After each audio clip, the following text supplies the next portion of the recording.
Trust has been difficult for me because I just had so many betrayals in my life. It's pretty fragile and it's easier to withhold it than to give it. I'm on a journey just like you, and I had to be placed in a situation where I had to choose to trust if I wanted to live a full and happy life. So, we're going to talk about some of the resources and things that I researched in order to be able to trust again.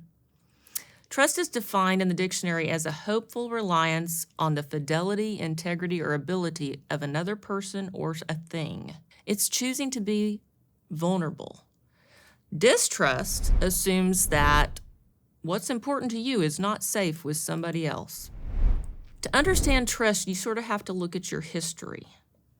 For instance, past betrayals, they affect our ability to trust.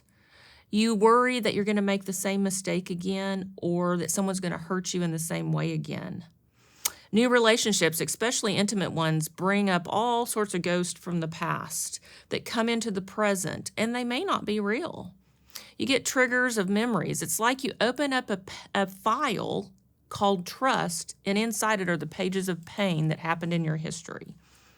You also have something called transference. That's when feelings from the past come into the present. So I'm going to use an example. I have this wonderful boyfriend, and he, just being in a relationship, triggered all these emotions in me. And I was remembering all my male relationships. Every single one of them were bad. I was either abused or betrayed by every man in my life. So this poor guy, who's a kind, gentle man, is getting all that stuff from my past put on him. I'm questioning things like, how do I know he really is who he says he is? How do I know he's not just holding his crazy in like my ex-husband did, and then later it's going to come out? How do I know he's not going to cheat on me? How do I know he doesn't want to just use me for my financial resources like my past two husbands did? How do I know that he's not going to criticize me and try to change me? And as I processed all that and realized, wow, this is my past interfering with my present, I also had to process, maybe things are moving faster than what I can handle. And also, it's going to take a little more time and experience with this man for me to fully trust.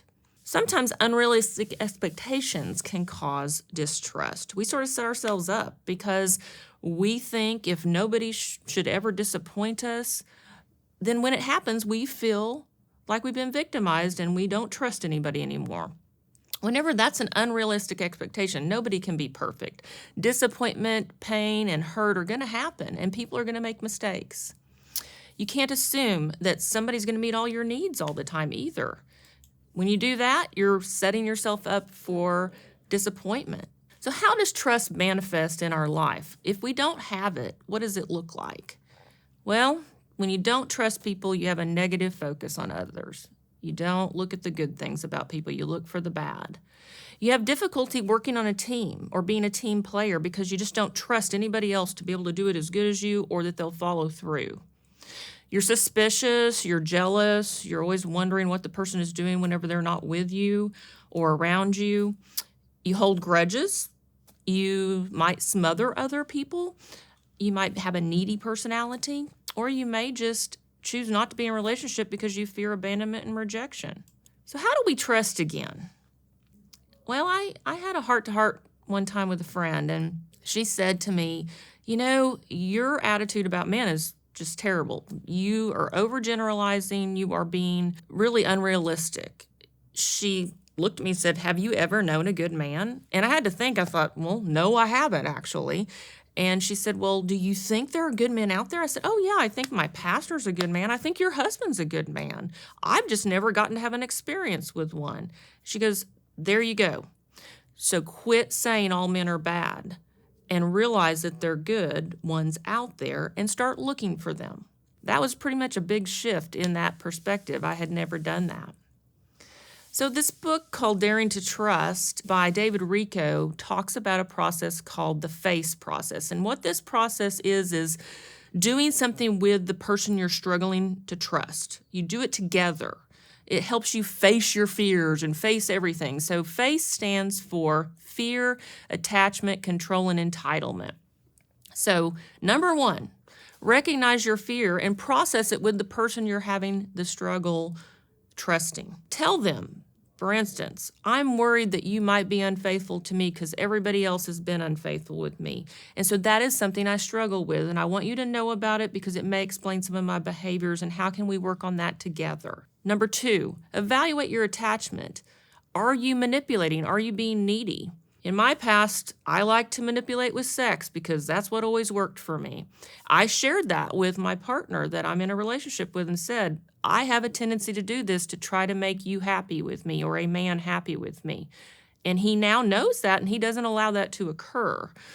Or if you're being really needy or smothering, talking about why you're maybe being that way because of what happened in your past and how you can work together on it. And then number 3, recognize if you're trying to control. Are you trying to control another person? Are you expecting them to do things that are unreasonable? And then number 4, recognize if you're expecting someone to make you happy, to fill every need that you have. And that won't work. You have to have other people. I think there's a statistic out there that's something like one person can only fulfill 25% of your needs. So you've got to have other people in your life. So when I struggled with trusting others or the partner I was with, I had to do this exercise, and I created this exercise. It's where I reframed everything and I reflected, because I looked at what has changed about me.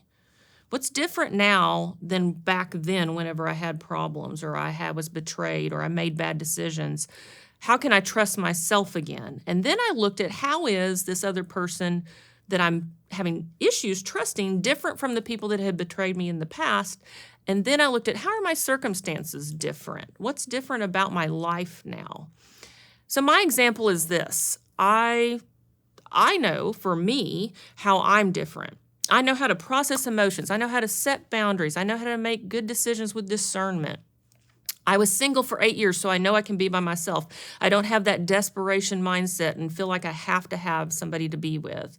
I went to counseling for 8 years, and I have a ton of resources to make better decisions. So when I look at the other person that I'm having trouble trusting, what's different about them than the people that betrayed me in the past? So I'm just going to use my boyfriend as an example. He was married for 14 years, and the only reason he wasn't married was because his wife died. I talked to numerous people that knew him and gave me good character references. This man has been nothing but patient and kind and unconditional in his love with me. No tit for tat, no I have to do this in order to get love. So there's all these different characteristics. He doesn't have all these addictions that one of my former partners had. He doesn't have all these negative behaviors that another partner had. So that helps me realize I'm making a better decision. Now let's look at the circumstances. Okay, now in my life, I have more financial security. So financial stress is not going to be a problem in a relationship. I don't have children, or I'm not raising stepchildren, so I don't have any issues with that child stress in a relationship. I'm not a workaholic anymore, so I'm able to actually spend more time in a relationship. That's how my circumstances are different. And so when you do that, you can actually make good decisions and evaluate what's really going on. You're reframing it and reflecting on things. I think in order for us to trust, we need to know what a trusting relationship looks like. So in the book, Daring to Trust, the author gives the 5 A's of a trusting relationship: attention, acceptance, appreciation, affection, and allowing. So attention is you spend time with each other, whoever you're with, friend, partner, whatever, and you're not selfish, and they're not selfish. Acceptance is the other person is not trying to change you, and you're not trying to change them, and you're not critical of each other. Appreciation is you value what each other does and value each other's interest. You're not indifferent or resentful. Affection means that you can actually be intimate without having to have sex or have something in return, and you're not ignoring or not paying attention to that person or punishing them because you're not getting what you want. Allowing means that you and your partner allow yourselves to be yourselves, and there's not a lot of controlling going on. So if you have those 5 A's, you're in a good place.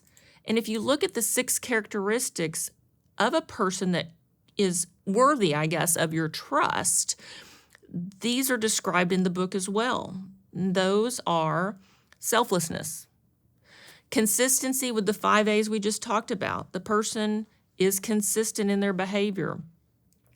You have confidence in the person.